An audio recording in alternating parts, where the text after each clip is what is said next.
আসসালামু আলাইকুম। হ্যালো, আসসালামু আলাইকুম। ওয়ালাইকুম আসসালাম ওয়া রাহমাতুল্লাহ।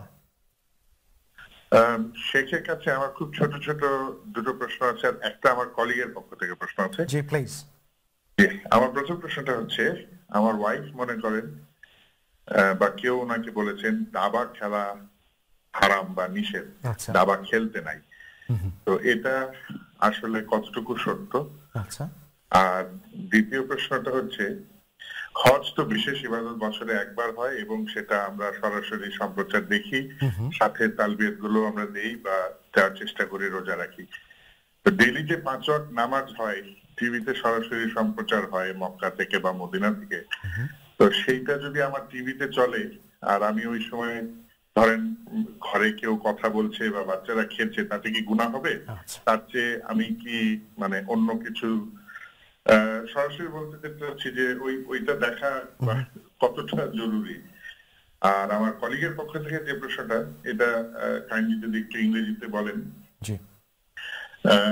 উনি মুসলমান নয়, তবে সে কাবা বা ইসলাম ধর্মের আমাদের যেসব জিনিস আছে সৌদিতে মক্কা মদিনায় খুব রেসপেক্ট করে এবং পছন্দ করে। তো তার কথা হচ্ছে, সে কেন বিধর্মী হয়ে, মানে আমরা বিশেষ এই মক্কায় যেমন অন্য ধর্মের কাউকে প্রবেশ নিষেধ, সে কেন যেতে পারবে না? গেলে তো সে সেটাতে আরো উদ্বুদ্ধ হতে পারে। কি কারণে তারা অ্যালাউড না, এটা আমার আসলে সঠিক তো জ্ঞান নাই, আমি বুঝাই বলতে পারবো না। তো শেখ যদি একটু অনুগ্রহ করে ইংরেজিতে বলেন, আমি এটা রেকর্ড করে তাকে শোনাবো। জি, থ্যাংক ইউ সো মাচ। অনেক অনেক ধন্যবাদ আপনার সুন্দর প্রশ্নগুলোর জন্য ভাইয়া। আপনি ফোন রাখলে সে উত্তর দেবেন ইনশাআল্লাহ। প্রথম কথা হলো যে জাবা খেলার ব্যাপারে যেটা বলেছেন, ইন জেনারেল নরমাল সময় কাটানোর জন্য, বুদ্ধি বাড়ানোর জন্য কেউ দাবা খেলেছেন, এটাকে সরাসরি হারাম বলা যায় না। আমরা যেটাকে হারাম বলি সেটা হলো যে এখানে বাজি ধরে মানি ইনভলভ করে যদি দাবা খেলা হয়, তাহলে এটাকে হারাম হিসেবে আমরা কাউন্ট করি। এমনি নর্মাল প্লেজারের জন্য কেউ খেলছে, এটাকে আমরা হারাম হিসেবে কাউন্ট করি না। তবে এটাতে নেশা হয়ে যাওয়াটা ঠিক না। নেশা হয়ে গেলে কিন্তু এটা আস্তে আস্তে হারামের পর্যায়ে চলে যায়।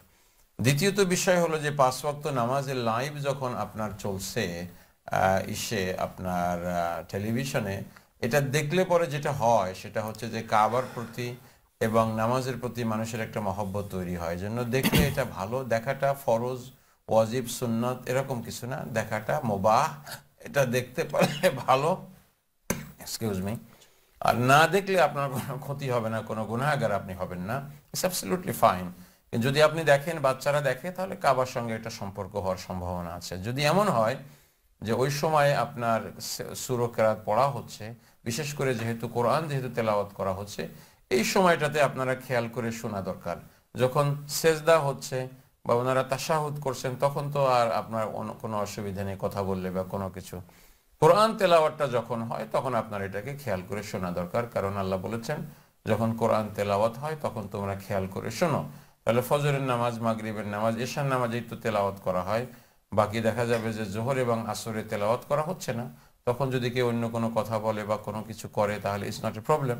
আর যদি আপনি এটাকে একটা রিস্ক মনে করেন, তাহলে আপনি সাউন্ডটাকে মিউট করে রাখেন, শুধু ইমেজটা দেখেন। কাবা ঘরটাকে দেখলেন, মানুষ সালাদ আদায় করছে, এটা দেখছেন। এটা দেখতে পারলে ভালো, যেহেতু টেলিভিশনগুলোতে এটা সম্প্রচার করা হয়, এই জন্য যাতে করে আমাদের সাথে কাবা ঘরের সাথে একটা কানেকশন তৈরি হয়। This is the reason. এই কারণেই কিন্তু মূলত এইগুলোকে বিভিন্ন টেলিভিশন চ্যানেলগুলো আমাদের কাছে নিয়ে আসে। And your last question from your friend who is not yet Muslim, this why a non-Muslim is not allowed to go to Mecca and Medina and seeing the Kaaba. Maybe if a non-Muslim going to Mecca or Medina, seeing the Kaaba, seeing the Prophet Mosque and seeing the other, the sacred places that may encourage them to accept Islam, then why in Islamic understanding the non-Muslims are not allowed to go there? First of all, there is a discipline in every single thing, okay? There are, I'll give you two examples. One is the positive example, one is the negative example. The positive example is this, that every single country would have a cantonment. And we public, we are not allowed to enter the cantonment area. If you enter the cantonment area, you have to be a soldier, or you have to be officer, or you have to be somebody that is allowed to cross the boundary. because it's a cantonment. And you know that you can go to any other masjid, because if the non-Muslims want to be encouraged by seeing the masjid, place of worship, there are thousands, millions around the world. Only two specific mosques, specifically I would say even the one is the most important. There's God Almighty and the Prophet Muhammad, peace be upon him, said not to go there, because if the normal permission given, it's not only the good people with the interest would go, there are people may go with the bad intention as well. Just to prevent that and to remain this one protected is a kind of the cantonment example I would give. You know, in so many places we don't go because you have to be a specific situation to go there. If you don't have a visa of a certain country, you cannot enter the country. If the visa is required, even if you have British passport, but there are certain countries you can't enter without having a visa. And you know that this announcement of testimony that there is no God except the God Almighty and Prophet Muhammad is the last prophet, there's a kind of visa of entering Makkah and this Kaaba Masjid.